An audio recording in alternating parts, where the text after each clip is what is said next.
You're listening to RTI Audio, powered by Rocky Top Insider.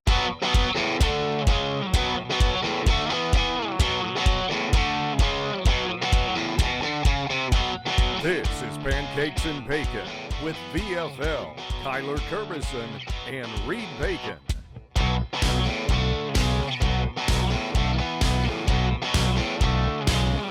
Hello, Vol Nation. Welcome to another episode of Pancakes and Bacon. I'm your host, as always, Kyler Kerbyson, joined with Reed Bacon. We have a great one today. Vols just beat UConn very handily, going into a top 15 matchup with Missouri this week. So super excited about that. We're going to break down the game. We're going to talk a little Nico and a little bit of the future and what we're looking at the Missouri Tigers. But before we get into any of that, Reed, how we doing, bud? Hey, Kyler, if I would, I'd be you. You're that one and only Kyler. With that one and only text, it's Frosted Flakes. How we doing, buddy? Not bad. How are you? I'm fantastic. I've had a pretty good weekend. I love homecoming weekends for Tennessee because it's always a nice, easy game, and I don't stress while I'm watching. It's fun. Rewatching is fun as well. Doesn't feel like it's tough to do because every time we lose, it's like gut wrenching to me to like have to rewatch just bad things happening. So yeah, it's been great getting into the fall weather. I freaking love it. It's my favorite time of the year as a big man. I need it to be a little bit more crisp and I can, be comfortable outside. So I'm very happy individual. I don't know about over there in Nashville, but it's getting back up into the high 70s, maybe even 80s on Wednesday here. And Megan and I were talking about, we're like, we're just, we're not going to hate on nice weather. We appreciate it, but we're kind of ready just to keep the, 60s and below. Yes. I don't need to get back up in the 70s and 80s and be like, wow, I remember how this feels. Okay. So let's say this. I heard Jimmy Himes, maybe Heath Schuler, and they were maybe on with Tyler and Will this past week, and they were talking about these types of games where it's like, you're going to blast this team. Yeah. Now, we thought we were going to blast Austin Peay, which we did, but it wasn't necessarily maybe what we thought it was going to look like. And they were talking about how do you have players ready to go, like how do the players get up, and they're talking about all those things. So I was thinking back on it, and I wanted to ask you how you felt when you were playing a team that you knew that you were better than. And I think we've maybe talked about this once, but I can't remember what you said. And then I know how I used to feel about games like this. And let me say one more thing. Okay. The people who were usually the most nervous about these type of games were the second and third string. And I'll say why later on. But go ahead. What did you feel? What did you feel like going into these type games? Going into these type games, as a starter, I was very much like, I don't want to play the second half. Like going into the game, I was like, I don't want to play. I want the twos to play. And it was even like part of my motivation was like, I want them to have a chance to play because this is the game that they can, because I remember being a two. I remember being second string and being like, please beat the crap out of these guys so I get a chance to play. So I remember as a starter being in these games, like, I don't want to be in here in the second half. And that gave me the motivation I needed to like play well. I wasn't going to be falling asleep for any of it. It's like, no, I want to score every time we have the ball. That way I can get the heck out of here because I know that we can. Now, in certain instances, that never happened. Like, I think my senior year, it was my senior year. We played North Texas and we won 24-0. And it's like, yeah, you still won, you beat up on them, but like I was in pretty much the whole game. Yeah. Which is not what I wanted. But I agree with you that second and third string is very nerve-wracking. Yes. So it's not that we don't love ball and want to play and enjoy the games, but there's something nice. It's later in the season, you go out, you get your reps in, you feel good about it. You can start blasting them, and then you let the young pups get in, and then you get to be over there on the sideline, and kind of chilling and relaxing and cheering your guys on and watching. And it's a half bye week, so it's just nice to get your legs. Not like I said, not that we don't like to we love playing. The games are the best part, but second, third string, it is 85%, 90% you're going in. Now, when is it going to go in? So you're sitting there and you're like, okay, is he gonna yell twos now? Is it going to be in a little bit? Then if we start hot, you're like, wow, this could be pretty quick. If we start slow, am I going to get in? And it's that mental battle of we all warm up as a team, but then you're standing over there on the sidelines. Then it's also like, this is my first time to really get it and go, and you want to play well, and you're a little nervous. So it's that uneasiness of not knowing when you're going in, when you might not. Then it's the nervousness of I want to play well, and so and then it's you start getting tight on the sidelines, and you're like, oh God, like I don't feel loose right now. Like, can I go in there? I don't know if I could do this. And the thing is, when they say twos or threes, you're going. You're not, hey, can we get a 3-minute warm up over here on the sideline with the strength coach? It's like, no, get your helmet in and get your ass in the game. Yeah. So I was just thinking about that. Now, when and obviously I didn't start at Memphis, and so I wasn't there long enough to see how that was going to shake out. But going back to high school and going to games where we knew we were going to just beat them, I personally, I love to play any type of games. I love the hostile environments when you're on the road and it's a big game. I love big games at home and you're fired up. And then when you got a team like this, it's kind of a little bit more freeing. I'm still going to read my keys, but I may be a little bit more aggressive. Mm-hmm. If I got somebody and a chance to hit them, instead of making sure I'm wrapping up and making the tackle in a big game, this game I might try to big hit them or go straight for a strip set or for a strip. So you kind of you play a little bit more loose. And this is very much hey, I'm going to try to get a pick this game, or I'm going to try to get this many tackles or whatever. So I remember playing in these type of games, and I never was like, oh, lulled to sleep, I don't want to be here. I was always very fired up to play, but this one I was maybe a little bit more aggressive. Yeah. I feel like it's different for you though as an offensive lineman, because you're not thinking about how many tackles you can get, how many sacks you can get, how many receiving yards you can get, how many touchdowns you can score. Yours is still the same. Like, I got to keep my guy clean. We got to be efficient, maybe get a couple pancakes, but it's a little bit different for an offensive lineman. Yeah, it is. I mean, sometimes in these, you're not necessarily like, I need to get pancakes and like show my dominance over this guy, because in like SEC games, when you're playing against a Georgia or Bama, you're like, I got to show him that I'm not here to fuck around. And it's like, I don't have to show that to the UConn defensive end. Like, he knows who I am. So it is a little bit different in that way. Like, there's a more of a mental gamemanship, like back and forth between like a D end and you, like two SEC guys. But I think it's always very interesting, like these kinds of games, whether you're up, you're down. That I like the more aggressive play. Like, some of my favorite things about this is that, like, hey, now I get to see this guy get this many reps, and he get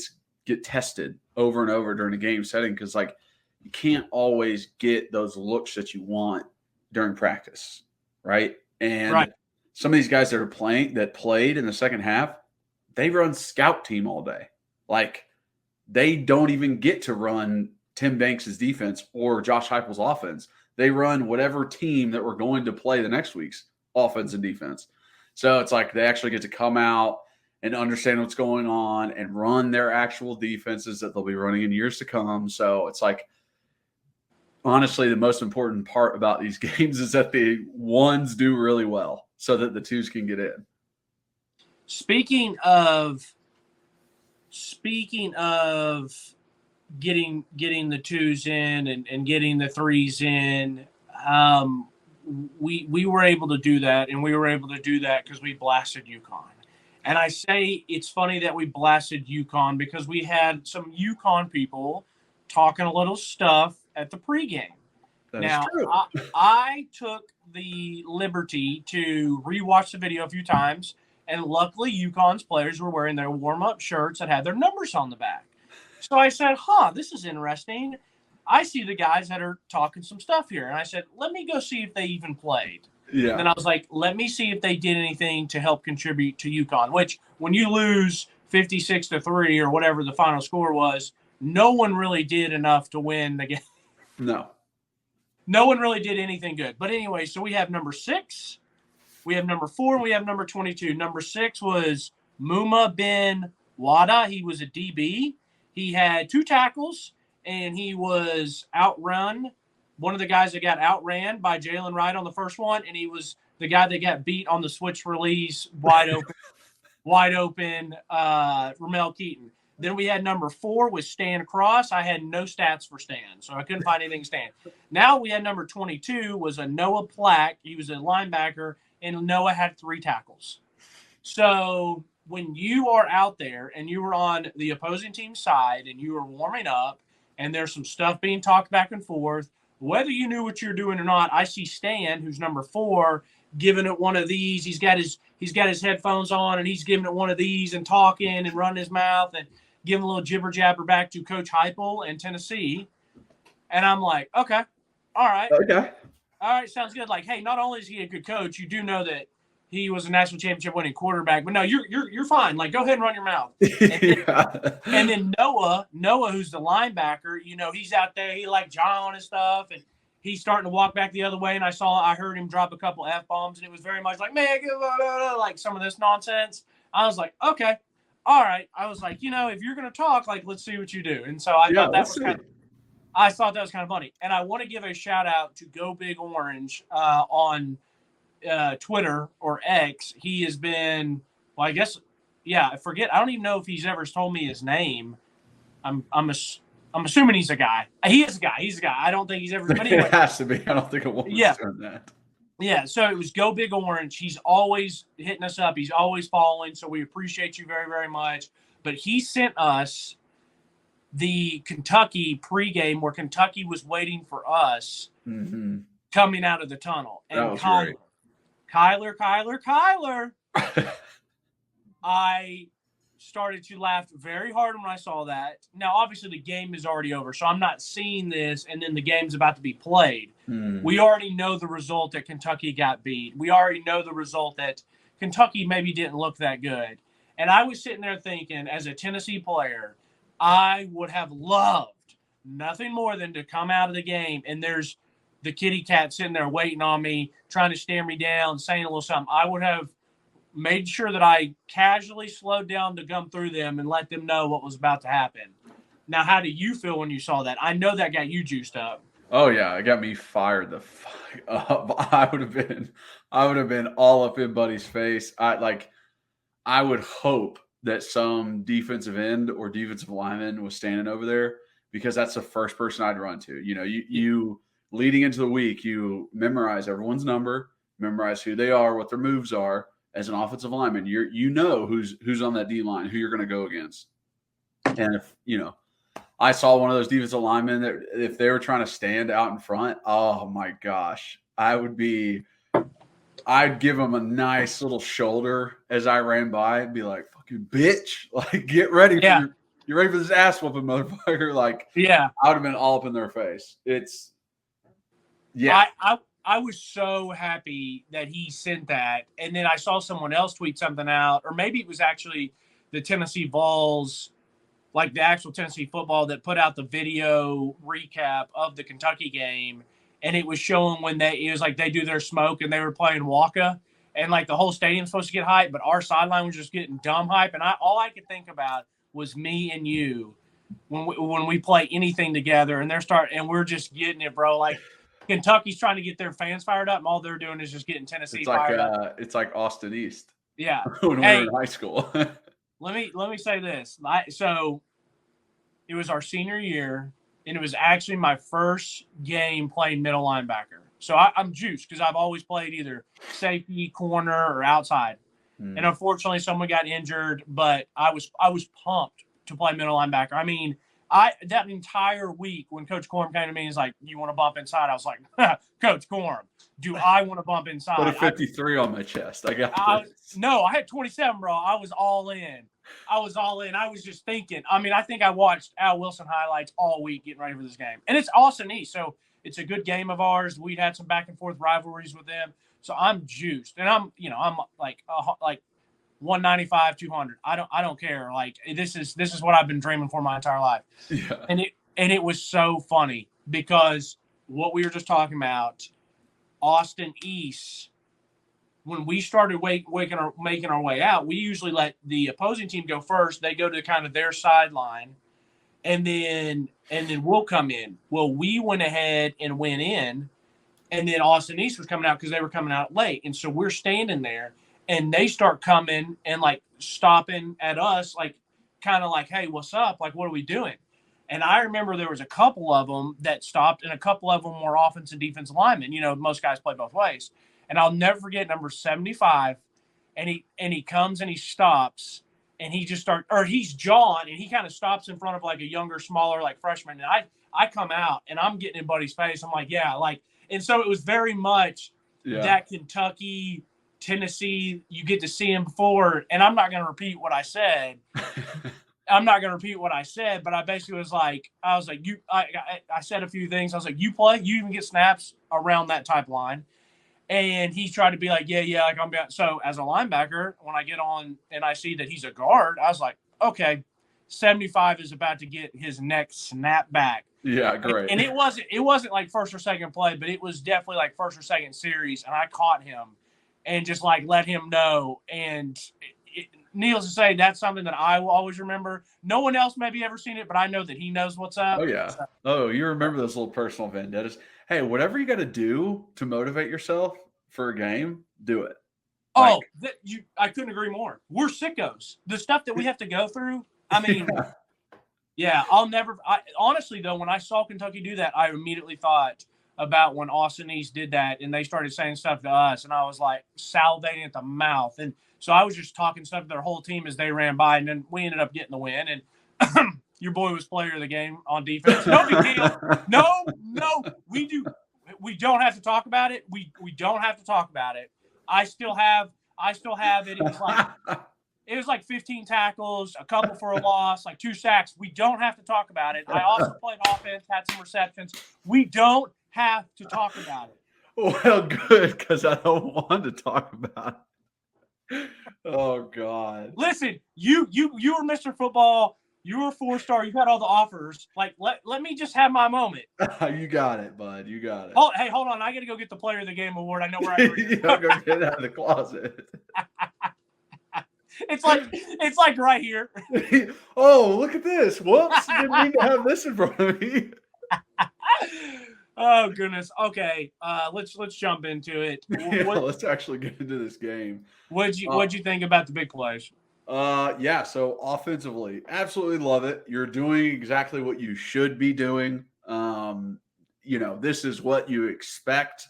You don't expect the first half versus Austin Peay.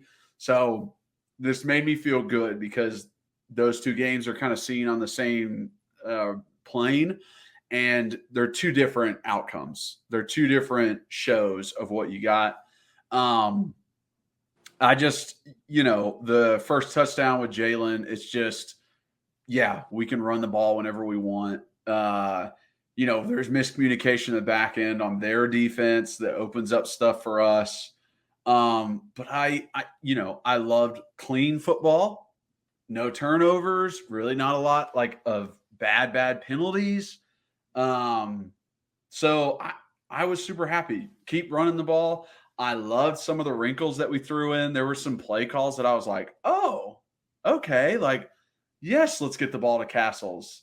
Yes, let's do this. And we can kind of get more into that. But overall, I thought it was really good. I thought Joe played a good game. And, it was a manageable game. It's not like Joe had to do a lot, but he did what he needed. And yeah, there was no chance UConn was stopping this offense.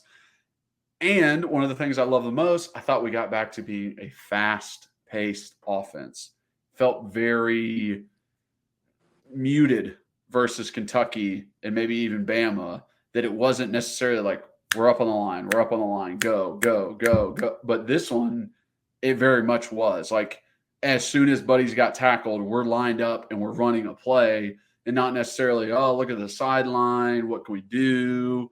Da, da, da, da, da. And that might just be like, hey, we're playing Bama. I want to see what defense they're in before we run a play. Right. By Heupel. Right. Just as simple as that. But I did like going fast because I thought it gives us a lot of an advantage. So I thought, speaking of Joe, and I'm not allowed to speak to Nico, Kyler already told me I can't talk Nico until we get to the Nico part on the side. Not so yet. Offensively, to start it off with that long run, that really reminded me, and it's not fair because it's not that I think he's slow. I think he's fast, but I think that how hard he runs and his break tackles, I think of Jalen as just an all-around back, maybe slightly more of a power back, but dude was a track runner in high school, and it can blaze. And so that was very typical of him. Get it. The blocking's good because Cooper and Ollie had a double team. Then Coop worked up, got his block. Jacob came in, got his block really well. Yep. Ollie ended up dumping and finishing for a pancake.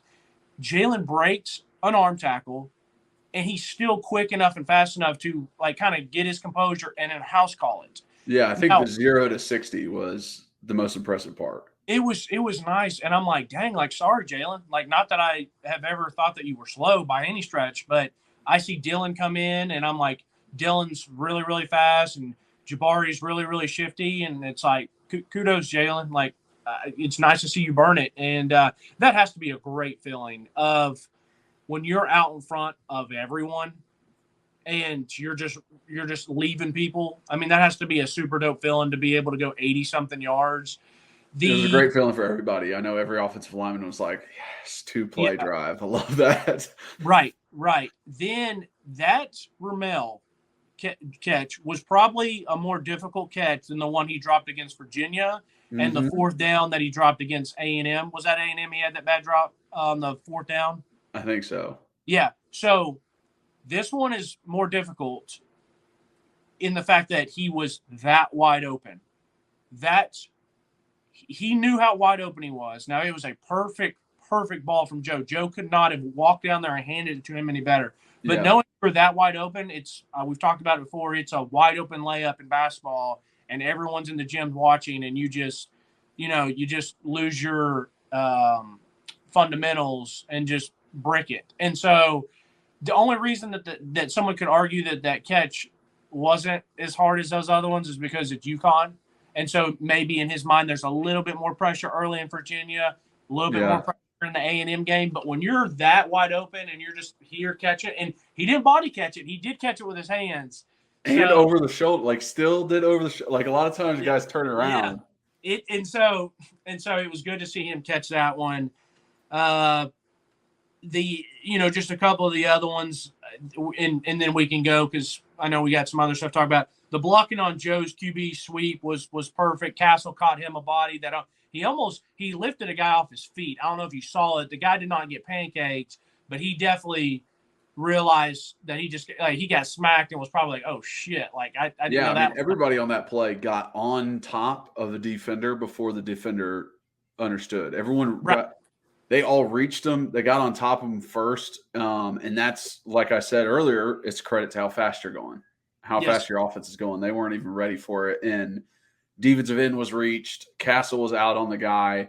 Ollie had got up to linebacker. It was like everyone went faster. Jalen had the one free guy, and he was going out, and the guy tried to jump inside. So all Jalen had to do was get a hand on him, and Joe literally walks in. I could have done without the Cam Newton Superman. It's like, hey, we're playing UConn. You just walked in, didn't get in touch. We don't need to reveal any Superman stuff. But Joe can't help himself. Yeah. The ball to Squirrel might have been one of his best throws since he's been. It might have been one of the best throws on the post. Life.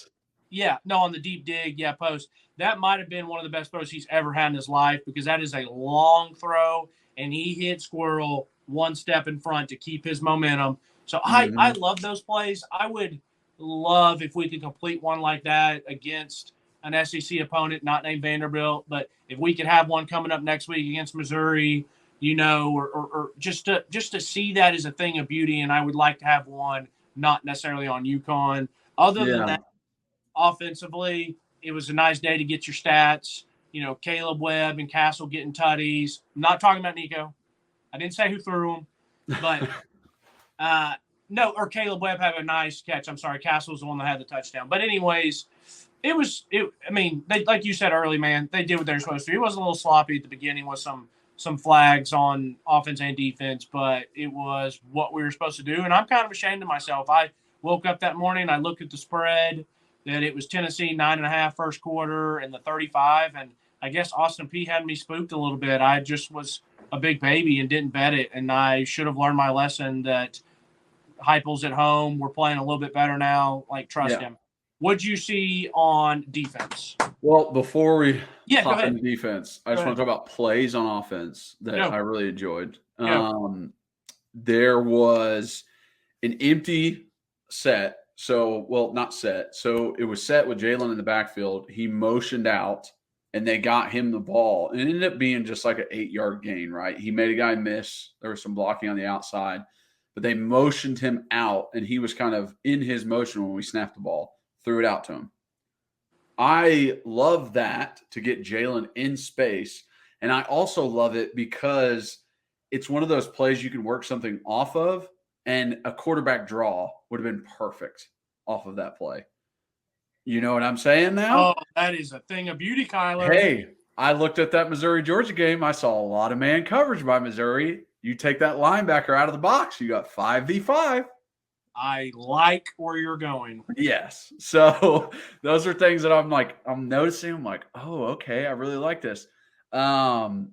There's another one before the half that I'm pretty sure it was before the half that Castles is leading up inside as if he's doing the same blocking that Jacob Warren did on Jalen Wright's touchdown, the exact same. And what does he do? He just splits the linebackers and goes straight, and it's just a dump pass to him. Absolutely love it. What linebacker is thinking, this is going to be a route when the tight end comes inside like we do on almost all of our run plays with the tight end lead? They're both going to think, oh, man, here's a run. I got to come up, and he just splits him, goes right down the middle. I absolutely love that. Wasn't the Nico one, was it? That was earlier from Joe? No, that Nico one was even better because it wasn't up in the middle as Castles. Castles went on the outside, and they still didn't cover him. Yeah, because he did the fake quarterback draw type deal. Yeah, he did like an outside release. So I freaking love it. I've seen this a bunch of times before, but Joe pulling the ball on the run on the counter and then starting to run outside and then throws it to Dante. That's just a great, I can go 3 different ways on one play. I can hand it off to the running back. I can take it, run it myself, or I can throw it to the bubble screen. It's just that is very difficult for a defense to cover all 3 possibilities. So I love seeing that. I love seeing that kind of wrinkle with it. You know what those are? You know what those are called? What? I said, do you know what those are called, Kyler? I'm trying to think if there's any others that I was just really liking. I literally drew a heart on my notes next to that Castle's little pop pass when he faked the thing. So I think that was just offensively, and we'll talk about the second half more when we talk about Nico, but just a great day overall. So let's jump into defense. You did my joke though when you were talking about when he did the counter, held it, and then threw it to Dante. I said, "You don't know what that's called, do you, Kyler?" It's an RPO. Yes, I understand. I know, but I was waiting for you to say it. Yeah. Yes, RPO. And I have never seen Joe run it in that way. You're right.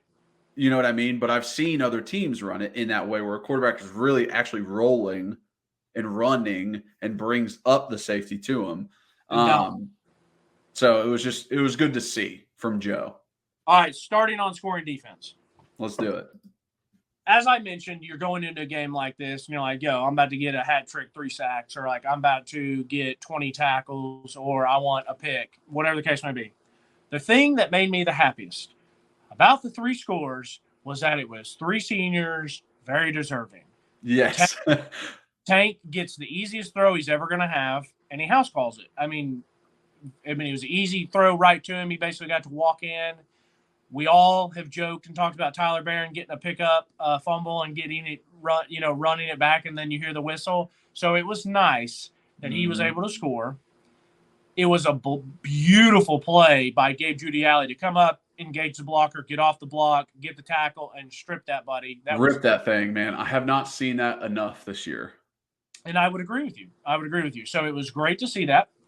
And then AB, baby, Aaron Beasley, he's right there. He's running the route with the guy, picks it off. And how much sweeter you cannot get any sweeter than when he's running it and he gets the little pylon dive.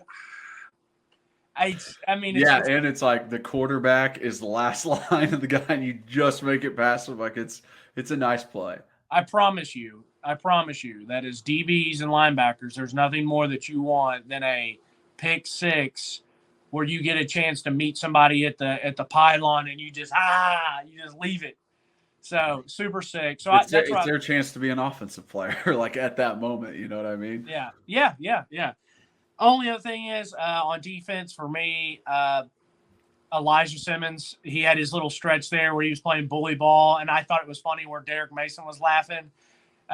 Derek Mason, the old Vandy coach that was calling the game, and you just can't help but see big Elijah Simmons in that number 10 just like, and it was just awesome to see. And did you see when he peeled back?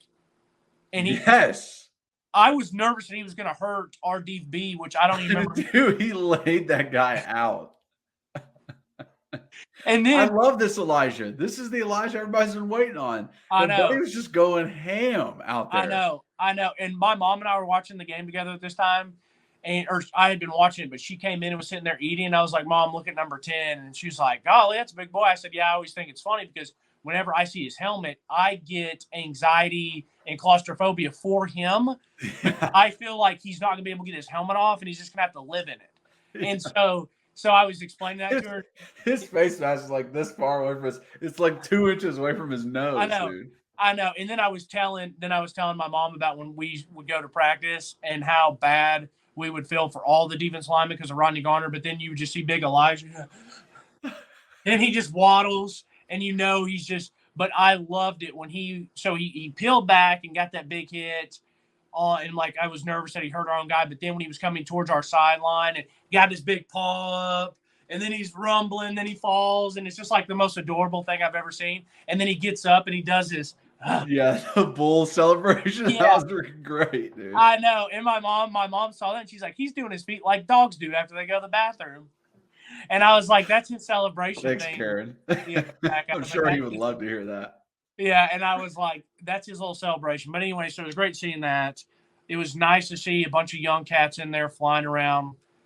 Tyler Barron, once again, they tried to reach him with this one they tried to reach him with a tackle, and he body bags, tackle for loss. And then when they get down on the red zone or in the red zone on like the 2 or 3, and they get the very, very close, huddled up. 2 plays in a row, Elijah just making a massive pile. That's what happened. First play, they try to run it with the defensive lineman. Elijah takes 3 dudes in the middle. And then the second play, it's a late snap by the center. Elijah's on it again, takes 3 dudes, and both guys on the outside, just Tyler and Pierce meeting. Well, the thing about that is, too, on that one where they were saying it was a bad snap, if I'm not mistaken, Elijah was not only inside, but he was over the center. So he could have been the reason that there was a bad snap because the guy's worried about getting his hands on this, and then right when it snapped, Elijah's pushing, and he can't get it back to him. But the fact that you had Elijah and Karat both body bag the middle, and then you have Tyler Barron and Roman Harrison on one side, James Pierce is on the other side, and that was just that was kind of like a little that was just kind of an example of what that entire game was. It's we're just better than you, we're bigger than you, we're stronger than you, we're more talented than you, and so that was really funny. It was just dominant to see that. Ricky Gibson with a great stop on 3rd and 3. Your boy comes up, he reads the play well, his eyes are in the right spot, then he makes a tackle. I loved watching Ricky. That was something I wrote down too. It was like, test him more. I was like, throw it to his side more. You know, he ended up with a PI on one, and every single time, like even the PI play, I'm like, here's a good learning opportunity. Here's a good learning opportunity. Like, here's another play for Ricky. Like, just put on his belt, get better and better and better. Because I have such high hopes for him that it's like I want him to be a great SEC shutdown corner for us. I'm telling you, I have high hopes for him and Jordan Matthews. And so but like I said, I love seeing some of the young cats come in, getting their opportunity. I personally feel like whether it was some of the backups who were walk-ons who have been in there for a long time, like number 35, I think it's Will Brooks. Will Brooks, yeah. Every time that he gets his chance in the game, whether it's special teams or 2 great plays at the end. Yeah, that's what I'm saying. And I've mentioned on here before, when I go to practice, he is very much always doing what he's supposed to. He's always in the right play, and he's always kind of like making plays here and there. But then you get Cam Seldon in there. You get Khalif in there. You get some of the other offensive linemen in there. Like I said, you got other receivers. Anytime some of our, older statesmen who are walk-ons and have been around the program, or our younger scholarship guys, they all seem to at least be ready, meaning the moment's not too big for them. In my opinion. I don't know what you think. No, I agree with you. When you see a bunch of stupid penalties is when you're like, oh, they're not ready. Like, they're not mentally prepared.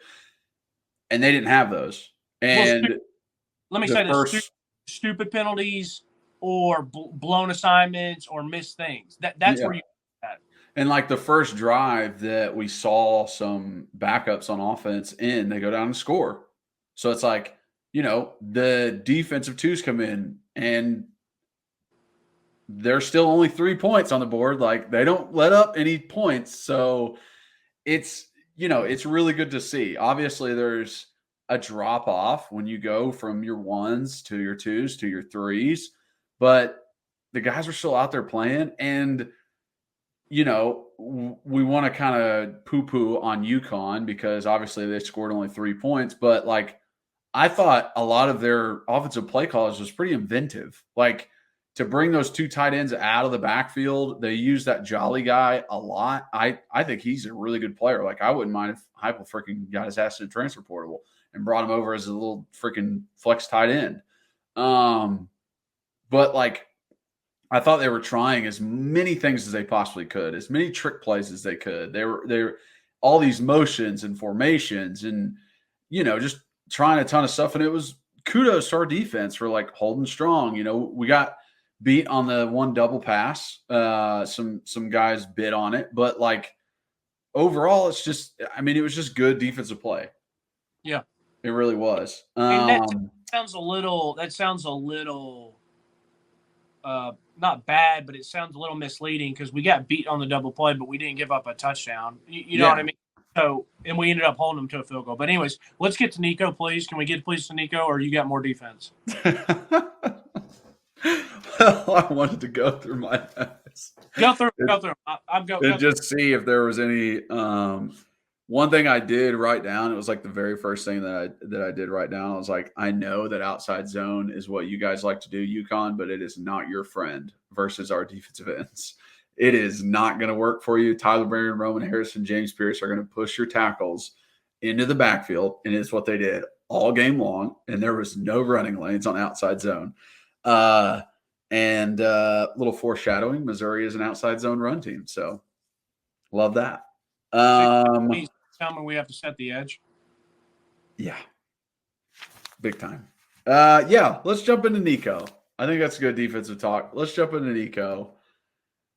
How are you feeling about it? I think I can speak for most Vol fans when I say I am fucking excited. You don't want to hear me go yet, so let's hear the former Vol.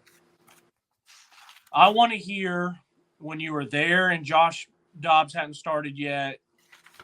if you can remember anything in our childhood, how excited you were, or anything since you've been gone. Has there been a player that you've been more excited about? In any of those phases? Was there anyone when you were, it could have been you were there 5 years. It could have been someone that was in your class. It could have been someone that transferred in. It could have been a recruit while you were older or younger, whatever. Or like I said, when you were a kid, when I was a kid, or since you've been gone. Is there anyone you're more excited to watch?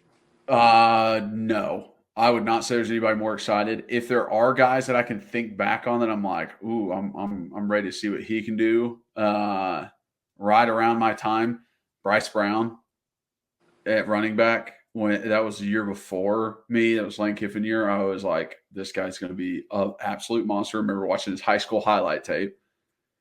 Watching Cordero in training camp, I was like, buddy's going to go off. I cannot wait to watch him. I was very excited about Jalen Hurd when he first got there and was a freshman, and he played right away. And I just loved his mentality as a running back.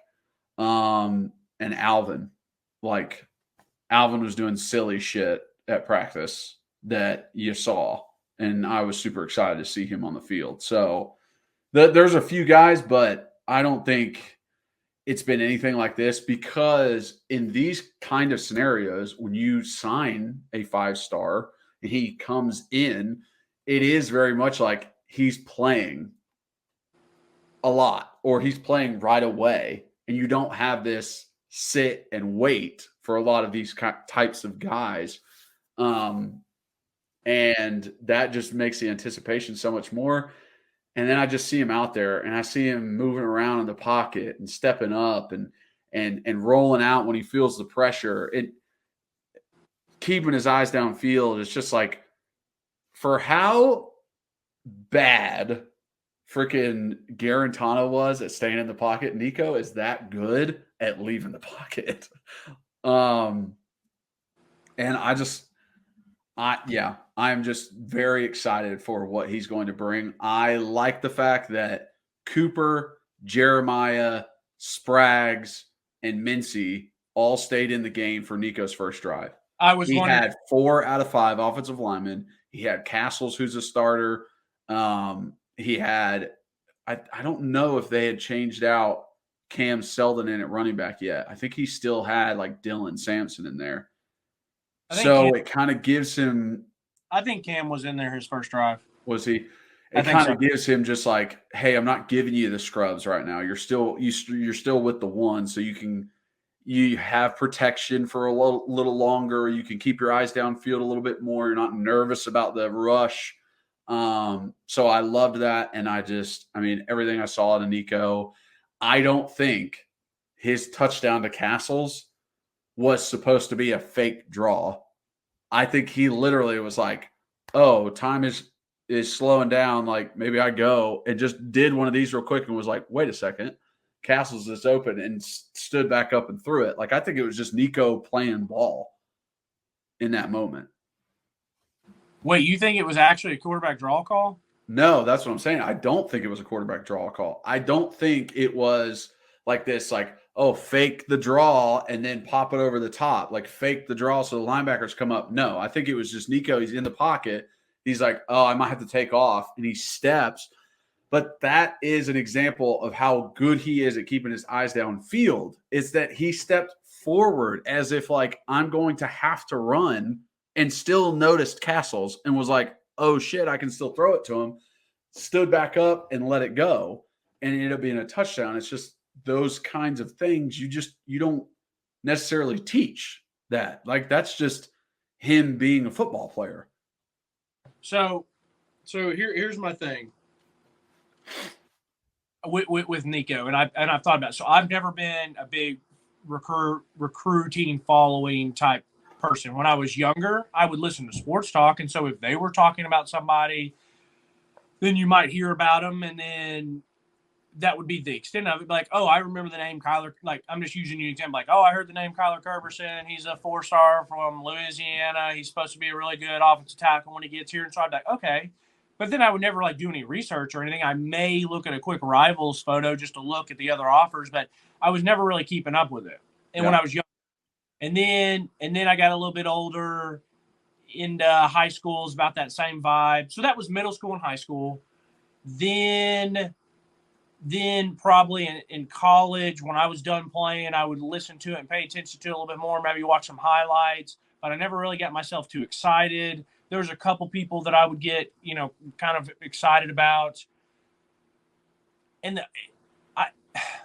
Jalen Hurd, I was like pretty pumped about, but it's a running back. And it's not the 1990s really where you're going to just be in the I formation and pound it. And you can have a Jamal Lewis just take over, or a Reggie Bush take over, or all these, great running backs in college. So it's like, okay, like I'm excited, but it's still a running back. Eric Berry, I think I was still a little bit younger, but then I like pooped my pants and loved him like all Tennessee did once we saw him basically one time. So for me, there wasn't anyone that I was just like super, super stoked by. And when Nico came in, we were excited, but I didn't really let my excitement get crazy until we saw him in the orange and white game and saw a little bit of the things that we've now seen even more of. Yeah, the skill set. And the last thing is that reason that my excitement is so much for him is because he is a quarterback. And we have had these guys who are 4-star quarterbacks come in, whether it's a Justin Worley or a Taven Jackson, or maybe he was a 3-star, or Harrison Bailey. And you hear about guys like, okay, 4-star, like they have potential to be good. But then we get the legit 5-star. He looks like a freak in anything you watch him, whether it's high school film, whether it's volleyball. When you see him in the orange and white game, and it's like, okay. And the last thing is we have Coach Heupel, the quarterback whisperer. Are you there? It looks like it's frozen. No, I'm here. Okay. So all of those things have led to me, and I don't mean this is not making fun of or joking or throwing shade at Tennessee fans that are sometimes called sheeps, where they're all orange, no matter what's happened, no matter what they hear, they're all in. And there's something to say that's like, kudos. Like, you're a fan, you're going to be all in. But for me, I try not to be sheepish. But I could not be more excited, more sheepish, more drinking the orange Kool-Aid than I am for Nico. Yeah, I am. I'm trying to temper expectations, but then I'm like, why? Like, what I've seen with my eyes, the difference with him is he's not in the game, drops back, hits his back foot, and lets a deep ball go, and someone runs under it. Now, is that impressive? Sure, that's impressive, but everyone can do that. I'm not seeing him drop back, let his third step hit, and then he takes off and runs like Mike Vick's. Like, yeah, that's really cool. But guess what? That's athleticism. The throw is, hey, you just got a big arm and you throw it out there and you let someone run underneath it. I want to see the things that make quarterbacks really special when you have the physical gifts. And that is why I'm all in on Nico, is because of the pocket presence, the spidey senses, the holding the ball with two hands, maneuvering in the pocket. He gets out of the pocket and there's a guy in his way. He's holding it with two hands. Yep. He gets out of the way. He then moves the ball to his left hand, uses his right hand to like keep his balance, get out. Then he goes back to two hands. Eyes on the field, throws a laser. And I'm like, what? Yeah. Like, what? Then it's he's got the Tom Brady, Peyton Manning where he's not looking to run. He just steps up in the pocket. Then he maneuvers the pocket. Then he does have the athletic ability to get out, keep his eyes downfield. Then when he needs to take off and run, he can take off and run. He's got wiggle. He's got juke. He's got moves. Now I'm gonna give the kid a hard time a little bit. You can tell he's a freshman. You can tell he's a freshman. You can tell he got a little nervous. He got in the open field. He's like, holy crap. In a year or two, I think Nico house calls that run. He got like super excited. He let the grass monster kind of get him. He was like, do I run? Do I slide? What do I do? Bro, let me tell you this. You had one UConn safety to miss. If you could go back and do that 10 times, you're probably going to score 8 out of the 10 times. Mm-hmm. So it's just, man, it's really, really, really exciting because I think he has potential. Kyler, I'm gonna say this. Are you there? Yeah. I don't think this is like a hot take. I think he's going to be better than Hendon Hooker, and I think I think stats wise, it probably won't end up being close because Hendon will get or Nico will maybe get 3 years. Maybe he leaves after 2, but if he has 2 years and Hendon has 2 years, I think he blasts Hendon's stats. Mm-hmm. And I think just because his natural athletic ability, plus how I said his pocket presence. Did you see how well he went through his progressions? Oh, it's insane. I mean, did you see just eyes, go. Eyes, get out of the pocket. Eyes, like it's silly. So I truly think that he'll end up if he doesn't get hurt and nothing crazy happens, but just based on what you see, he has potential to be the best quarterback in UT history behind Peyton Manning, and he might end up having better stats than Peyton because they're in 2 different eras. Yeah, but I mean, I sound like it's crazy. You see those little things, like you said, like, oh, I've seen a guy throw a deep ball, but like you see the little things of going through the progression of moving inside of the pocket while going through the progression, feeling the rush around him, not getting spooked, but just feeling it and moving to the left and the right and up and forward and just making sure that he's okay. And then the takeoff, without taking off. I'm running, but I'm not running. I'm going to keep my eyes downfield and find a guy to throw the ball to. Those kinds of things are so difficult to teach into quarterbacks. Yeah, you can have the arm. Yeah, you can throw it really, really hard, right? And you got accuracy when you're standing still. But how's your accuracy when you're on the move? What does it look like when all your progression breaks down? And Nico, and there was all the hype for him. He's a 5-star. Everyone's excited. You don't know how good he's actually going to be because it's high school to college and you're unaware. And then every single time we've seen him on the field, he's done something that you're just like, shit, man. Shit. Like he's doing that as a freshman. And the only thing that can hold him back from reaching his potential is if mentally he allows the game to speed him up and he allows environments to get to him. But I don't see that happening either because when you've been this big of a star since you were 16 years old, and if he's coming from a good family that keeps him grounded, like that stuff is – and it's almost that same vibe of Bryce Young and some of those guys that are those West Coast guys. It's just like, mahalo, bro. It's like they don't get too up, they don't get too down. No, definitely not. They're just like whatever, man. Like it is what it is. And so, dang, I saw some people make comments. Hey, why did Heupel only leave him in for 2 drives? I personally get it. You get some work in. You and people are like, well, is it because they don't want there to be a quarterback competition and he doesn't want to hear it? Does, he not want to get him hurt? I don't know. People are saying both stuff. I don't mind to let him get in, get a couple drives, and then get to Gaston Moore because if Joe does get hurt, then it is Nico's job. And I would hate for Nico to get hurt against UConn in a meaningless game when we do have Missouri and Georgia coming up. And, football, one snap away seems really far away until it's that one play. And so let the kid get some reps. He looked good. Get him out of the game and let Gaston Moore finish it out in garbage time. So I didn't mind. Like what happened in the game, right? As you watched his 2 drives, what was happening the most? He was escaping the pocket and trying to find people downfield. That means your quarterback is running around free, and that's not like a good spot for him to be to prevent injuries. If those drives we're running the ball really well, they're driving the field. Whenever we have to pass, he's throwing from the pocket and he's not having to escape.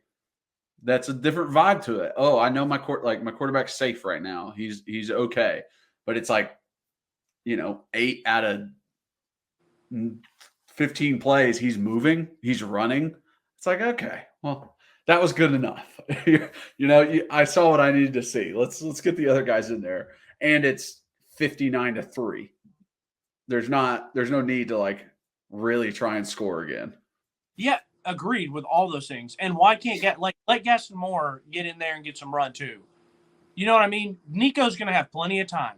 Let Gaston Moore get in there and do his thing. But anyways, it's the most excited I have ever been for any player on any of my teams. I mean, I think I've been more excited for him than I was for John Morant.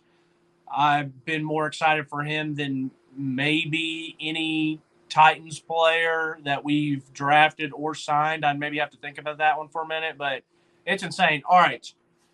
Missouri Tigers, what did you see out of them in Georgia? Let's talk about these Tigers. So, rewatching, just, going over the big plays from that game and just watching Missouri on offense, they like to run the outside zone. That is like their bread and butter running play, I would say. Like where we like to run counter a lot, right? Every team has their like one run that ends up being their bread and butter. I remember when I was at UT, we wanted it to be inside zone. That was the goal for it to be. But then counter just worked so well for us that ended up being what we did the most.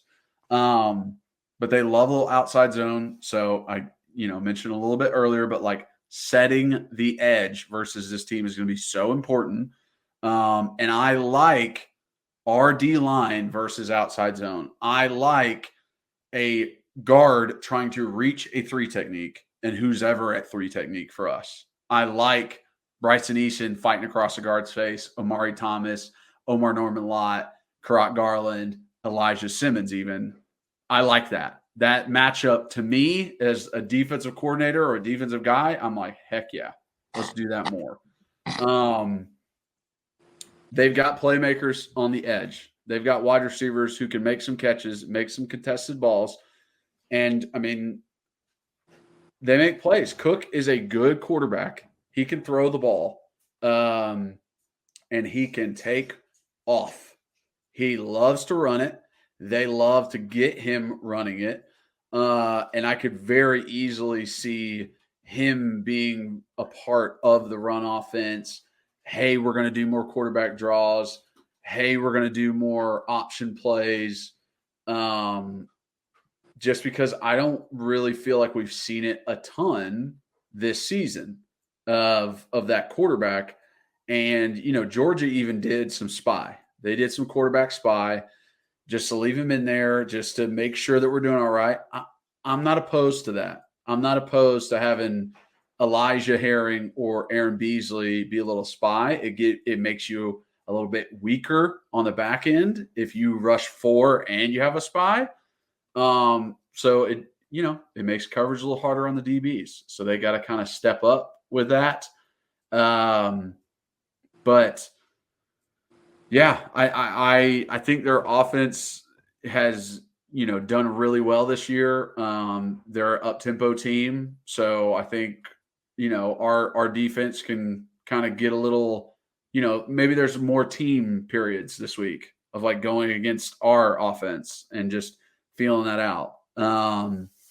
But offensively, I think they play a lot of man coverage on defense, which goes towards, hey, wide receivers, you got to make a play. When you watched them versus Georgia, it was if that Georgia receiver, running back, whoever caught the ball can make the first guy miss, it's a big game. You got to make your first guy miss. I feel like their linebackers are not that great. I think they're good, but I think they fall for play action a lot. I think they get lost in the shuffle on the inside. And yeah, they run like a 3 down and a 4 down. They rotate on defense. They'll switch it up. They run a lot of exotic blitzes, which is something you got to watch. But it's going to be man coverage behind it. They're going to run an odd blitz where they've got 3 linebackers on the line and 4 defensive linemen. You don't know who's coming, and one guy will rush 2 steps and then drop and take off. And that's like to hold an offensive lineman and think, oh, I have to block this guy, and then 2 guys run past him. That's what they're going to do. So discipline by the offensive line, getting depth by the offensive line is going to be important in pass pro. Don't stay up towards the line if you think that you're blocking that guy. Just keep backpedaling. Just get depth. Just stay on the same level as everybody else. Don't get off kilter. But I'm excited for this game. I don't know which way it's going to go. I think Missouri is a really good team. I think they do some good stuff. And it's like, if we don't play a good ball game, they can definitely beat us. And Missouri playing at Missouri was always like really fun to me. It felt like it was a different place than usual SEC because it's a little further north. It's cold. It's one of the darkest night games you'll ever be a part of. It gets pitch black out there. I don't know what it is. I don't know if it's like they barely have any lights on the stadium or what, but it just feels very, very dark. But I love their turf. Their turf is awesome. It was great for my kick sets when I played there. So I loved playing there. And I felt very fast on their turf. So hopefully our guys feel fast as well. Offensively, with the man coverage that they're going to run, there's two things one thing you need to see, and I expect us to see, is some of those more bunch routes and some of get everyone bunched up and do some of these different switch releases like we saw at Alabama, where you had guys inside and your receiver was kind of bunched in close and he's going to come this way to hopefully open it up for a tight end, or your tight end's going to run it out and your receiver's going to come underneath and then your back will go out. I think you'll see a lot of that. Pseudo picks. All those type things. The other thing is besides quarterback run that are designed, that we've started to see a lot more, when you're in man coverage, the best of the best, and the things that these individuals do when they see it's man coverage and they see that all the DBs have their back to them, the quarterbacks take off and run. Patrick Mahomes and all the great stuff that guy does, this is maybe the best thing he does. Literally, he's elite of the elite with throwing the ball and accuracy and extending plays. That guy today had a 3rd and 18, and they ran man coverage, and he almost picked it up in his stupid little shimmying around waddle, because people don't understand, when you're a defensive back and you're in man coverage, my whole thing is I'm looking right here, and the last thing I'm thinking is my guy is not going to be the reason that I give up a big play or I give up a first down. So you're so locked into your guy, because there's that just massive accountability. Yeah. Even a little bit more than zone. So it's like, as a DB, as a linebacker, you're turning and running, and it just gets free run. So I need to see Joe pick up some second and third down to first downs when they're running man. The obvious is now, I don't need to say, hey, we have to have a good day running the ball. That's obvious. That's what we are. We're really good at running the ball. If we don't have a good day, if we don't have that, we're not going to have a good day. Exactly. So I don't need to say that we have to run the ball well. I'm saying these are the other little pieces that I'm saying we need, when I'm assuming that we will still run the ball pretty effectively. Now, defensively, and I agree with you. I think Missouri's a pretty good ball club. It's weird. This year's weird because it's like, they stayed with Georgia at home, but it's like Georgia's good. They're not great because of how good they've been the past 2 years. But, I saw Kentucky go in there and Florida play them at neutral, thinking, hey, will these teams keep it close? Nah, they're getting blasted. Georgia's taking this to be, hey, we might not be as good as we are last year, but we're still going to handle our business against people that maybe aren't as good as they were last year. So Missouri still was there. They played it well. It could have been a fourth quarter game if they didn't have the pick to the big fella rumbling, stumbling. And so it's one tip ball away from, like I said, being a fourth quarter where Missouri has a chance to win that in Athens. I haven't checked the spread yet. I don't know if it's out yet because we're recording on Sunday. It might be out. It might come out tomorrow. I'm assuming Missouri's going to be favored.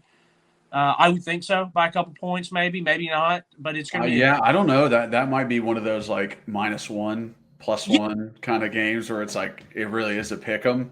Yes. The reason you said, if not for that interception to the big fella, it's a 1-score game. Yeah. In the fourth quarter, that could have been a very different outcome. Yes, and as much as Eli Drinkowitz is pretty lame-o, good offensive mind. He's obviously got these guys playing well. They do have a dog at receiver. Like you said, Cook is a good quarterback. He's a playmaker. Defensively, I'm not going to say our defensive line needs to play well, because guess what? They have solidified themselves as being a really good unit. So I'm expecting them to play well against the run and against the pass. The key to me this week are the linebackers are massively keys, because it's outside zone. They're going to have to climb over the top, scrape through the top. They got to get there. You have to get, as a linebacker, it is much easier to fill an A or B or even a C gap compared to getting all the way outside. You got to get there. If they want to run backs out of the back, you got to be there. You got to make tackles in space. Then if they are in man coverage, you got to be there. But then if they're in a spy, you're going to have to be there. And I love our linebackers, but they're still not the most physically gifted. And that's not a shot taken there. We don't have a 6'2", 6'3", 2'4", 230 guy that's like a 4'4" guy. We don't have that. So they have to be really good with their eyes, with their angles, stuff like that. And the other thing is I would say all DBs, I expect our corners, Gabe and Danico and whoever else is in there, to play good coverage and come up and tackle well. So this is a game that I need Wesley, Tamarian, and Tank to play well. I need our safeties and our nickels to play well. I need them to make tackles on the outside. Yes, they are going to have to be critical in coming up and stopping the run, especially if they do want to keep outside zoning us. And they are going to be very, very critical to not give up a big pass play. We really want to get these guys, hey, let them drive it down on us. Let us get in the red zone. And so for me, the key on defense is linebackers.